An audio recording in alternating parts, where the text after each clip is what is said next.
Hey y'all, I promised you a video on bananas, but it seems like Black Tropical saw my short and decided to beat me to it. So they pretty much have taught you what you need to do if you grow bananas in the north. However, mine and why I grow bananas is because I'm in South Florida, 10B, super tropical weather.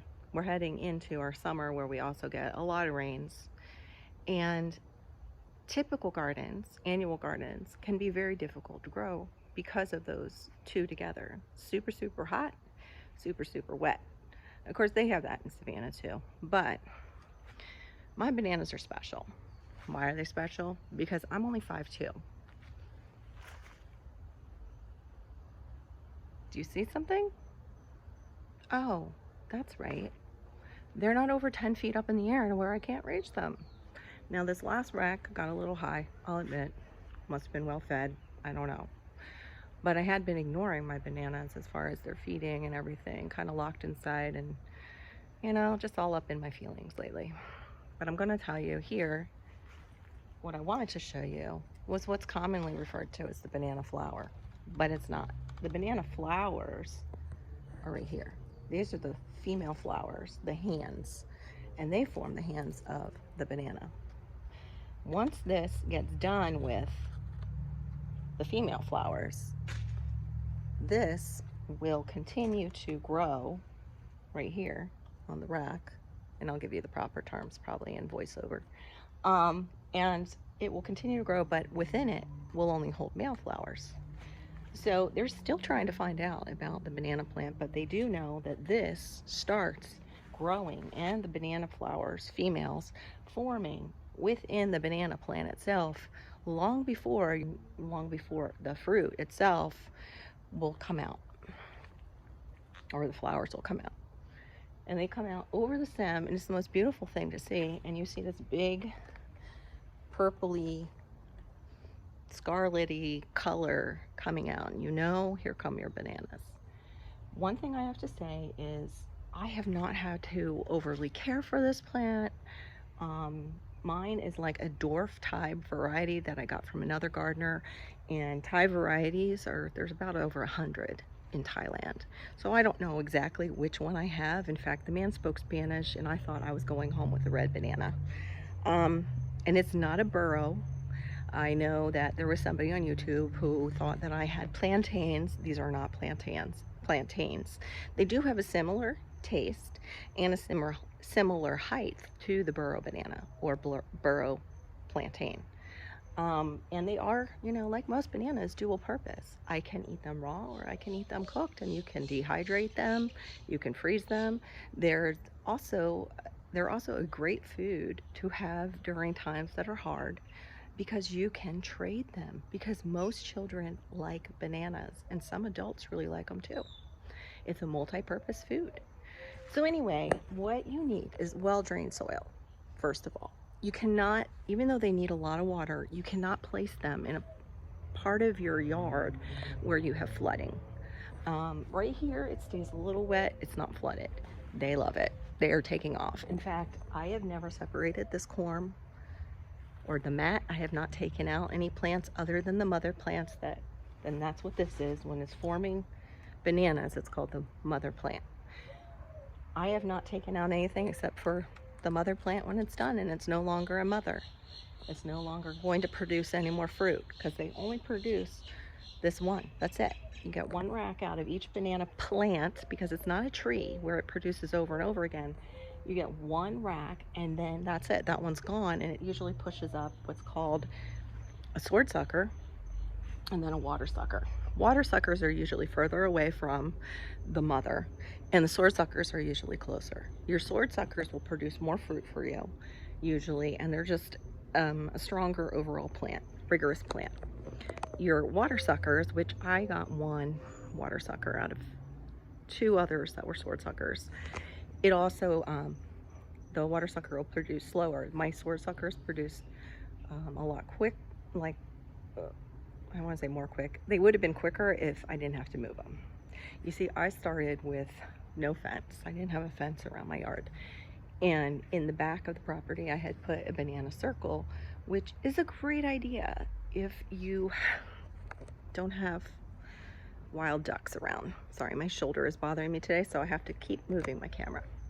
If you don't have wild ducks around, it's great. Do a banana circle. Compost in the middle. It's permaculture. It's wonderful. However, for me, I had wild ducks.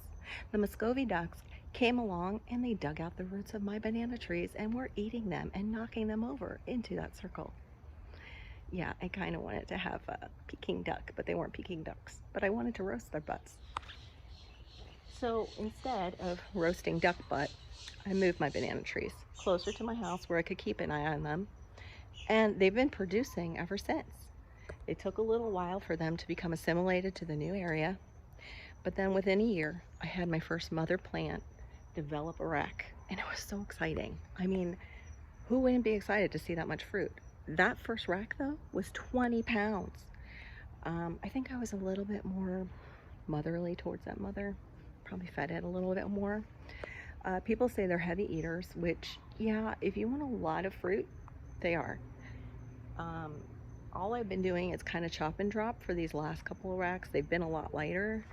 I'm still getting about 10 pounds of fruit, so half. And that was a lone mother.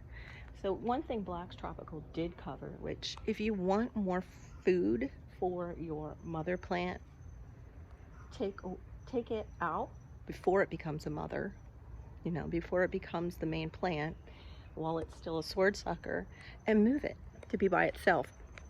Oops, sorry. Move it to be by itself so it will take up all of the nutrition that it needs and won't have to compete with the rest on the mat. Right now, I am probably going to start separating my mat. It's been a while that they've all been in this one place. And one thing about bananas is they're all clones of each other. So if there's a disease that comes into your soil and takes one out, it can take out the whole mat. It can take out all your banana trees in that area. So you do, as soon as you see disease, want to try and remove the sword suckers. And just like Black's Tropical was saying on the other team, see, he covered so much stuff that, kind of threw me off a bit, kind of, it's like a blow to the gut. Figures that came from John's team, they're ruthless. Anyway, I told Homestead Aquarius I was still going to go forward and do this video. You want to take it out, you want to remove the roots, wash it really good. I don't know if you want to soak it in any kind of solution. Some other gardeners might say so. But if you remove the roots and wash it really good and move it to a new location, hopefully that will become a mother and you will still save that banana. But we lost all our commercial bananas in the 60s because they were hit with a disease that knocked them all out. It was a certain type of wilt that affected all the plants and killed them eventually. Right now, the Cavendish banana is the one that we know as our grocery store banana. It's delicious. These are like half the size to a third of the size sometimes of one of those bananas, depending on what they've fed them and how large they've gotten, because I've seen some huge ones at a certain W store that look a little, I don't know, suspect. Wonder what they fed them. But these are perfect for eating, like I said, perfect size for children, and I haven't had a problem with them yet. Any kind of damage you see to their leaves, that is due to our winds. We've had a lot of wind storms and they have done that to the leaves. Otherwise, their leaves are usually like that, real pretty, beautiful. I love the look of too, bananas when, of course, they haven't been wind blown the holy heck. And yeah, these are overdue for trimming. I need to get in there, trim them up, like I said. But yeah, if you are new to South Florida and you're upset about the tomatoes that got eaten by every bug that we have here, go out and get yourself a little dwarf banana. They're the right size. You don't have to climb any ladders when they produce your fruit. And you also have fruit for trade for maybe somebody who, grows tomatoes a little bit better until you get it down pat of when to grow. We don't grow bananas the same as the north, as at least in the same time period. So that's another thing. Check your extension service for those kind of annuals that you want to grow, that you used to grow in the north, and check them for the hybrids that really do well in South Florida. But meanwhile, plant a little banana tree in an area with well-draining soil. Feed it, water it, don't soak it, it will get root rot, and just enjoy their growth, and they'll pay you back with lots of racks. I even have one in my house already ripening that now I have to figure out how to store all that fruit. But I'd rather have that problem than have no food in my backyard in times like these. So think about it. Grow a little dwarf banana tree. Look up your local extension service too, if you just moved here to sunny South Florida, for tips on what to grow in sunny South Florida and how to amend our sandy soils, because that's a problem too, and that's why you want tropical plants like the banana tree, because it is at home in our soils that are very difficult to amend. And I guess as Carol and Fishes, as they call me, I will talk to you guys later. And if you have any questions or any concerns about, you know, growing a banana tree, you can leave it in the comment section below, and I'll be happy to help you in whatever way I can. And yeah, thanks for watching. Just hit the like. I hope you subscribed already, and I'll see you guys real soon. All right, bye-bye. All right, from here, you see what it was hanging on the rack, center of the rack, but from here on down is what I'm actually going to count as weight. I had some that were bruised. Look at that, they're already starting to go yellow. It's unbelievable. They were bruised, and I wouldn't use these. Like, they're kind of, the stuff was seeping out of them. So here's what I'm talking about. These like cut open when they. Right. I'm trying to get through the spiders, and I shut my phone off accidentally. Also I should have brought my trimmers. I didn't realize this here was so far over this.